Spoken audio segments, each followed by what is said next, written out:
Halo, kita berjumpa lagi dalam video matematik tambahan tingkatan 4 bab 2. Ini contoh yang ke-6, kita bincang contoh yang ke-6. Soalannya, tentukan jenis punca bagi setiap persamaan kuadratik berikut. Oke. Kita sudah belajar tentang persamaan kuadratik lama, dari menengah rendah tingkatan 1, tingkatan 2. Kita belajar memfaktorkan untuk mencari nilai X. Oke, tapi dalam admin kita sudah dalam video saya sebelum ini pun saya ada derive satu formula dengan menggunakan kaedah penyempurnaan kuasa 2 untuk mendapatkan nilai X tanpa pemfaktoran, yaitu begini: X sama dengan negatif B tambah tolak B kuasa 2 tolak 4AC bahagi 2A. Oke, ini adalah satu rumus kita boleh mencari nilai X. Oke, kalau kita pergi bincang lebih dalam lagi, yang paling penting nilai yang menentukan jenis-jenis punca kuadratik adalah nilai dalam ini. Ini bahasa Melayu dipanggil pembeza layan. Nama benda ni B kuasa 2 tolak 4AC. Ini pembeza layan. Nilai ini yang sangat penting, yang menentukan jenis puncanya. Nilai ini nanti akan ada 3 jenis: positif, equal to 0, negatif. Ini sangat bermakna.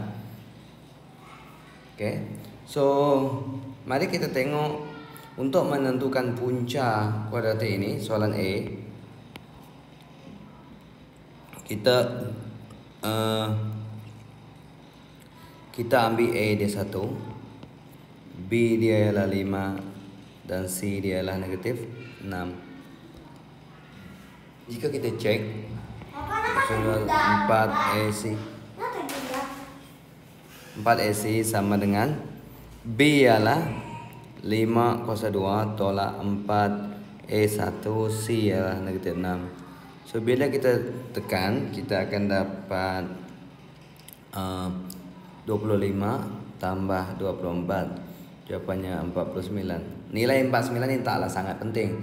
Yang penting sekarang kita tahu dia ialah positif. Kalau positif, persamaan ini, kuadratik ini adalah sebenarnya mempunyai 2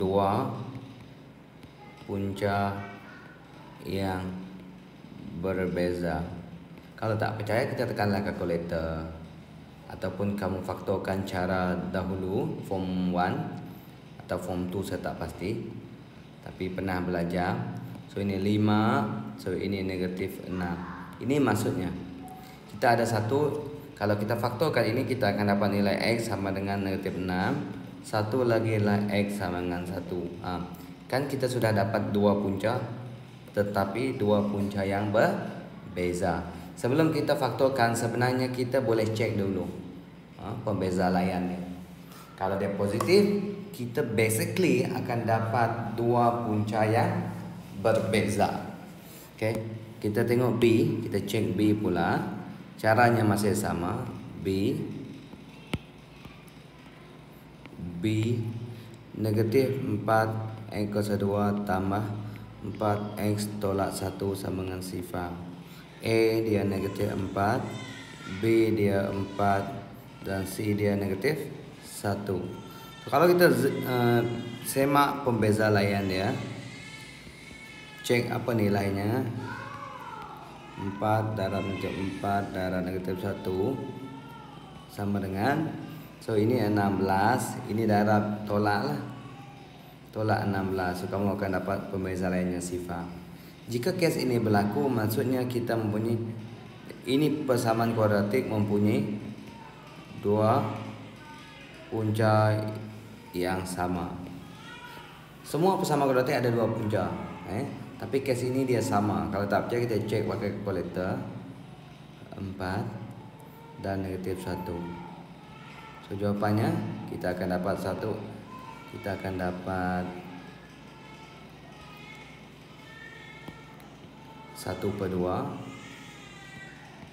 0,5 atau 1/2 lah, per 2 lah. Satu lagi pun 1/2, dua-dua sama. Ini maksudnya lah.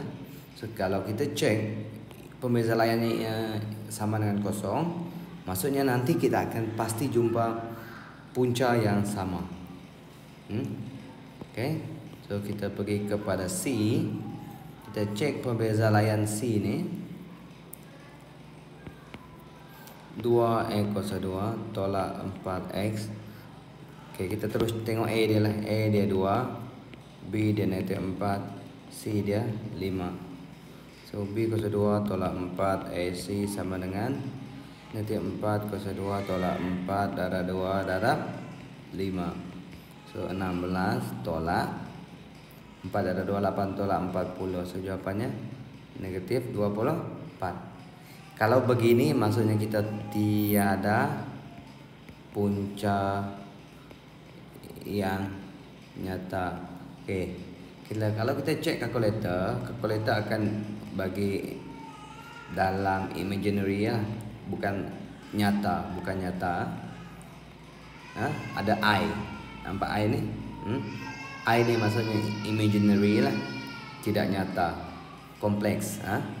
So maksudnya sangat bermakna pembeza layan inilah sama ada dia positif, sifar atau negatif. Nilainya tak penting, dia punya